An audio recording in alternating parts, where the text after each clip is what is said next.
Are you and your partner tired of struggling to manage money together? This could be the solution that you've been looking for. So listen, this video is not financial advice, it's for educational purposes only. So I'm gonna tell you a quick one or two things here. So if you're tired of keeping track of shared expenses, savings, or budget goals with your partner, it's tough, right? But don't worry, there's an easy fix, okay? So we're gonna dive into the best finance apps for couples that can make managing money fun and simple. So one thing that you should do is to start with the budgeting apps. So there's apps that let you both track your spending and set budget goals. Some apps even let you share a budget with your partner.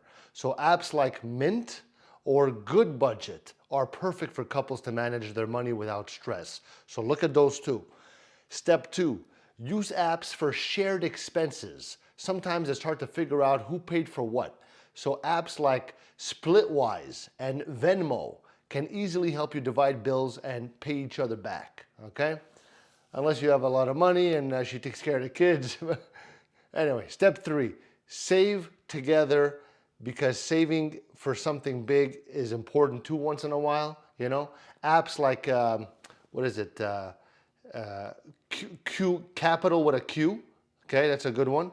Or Simple, another one called Simple lets you both save goals together so you can watch your savings grow in real time. So don't wait, take control of your finances today and share good bonds together. Start using these apps, And if you found this video helpful, subscribe, leave me a like at least or something, okay? I love you.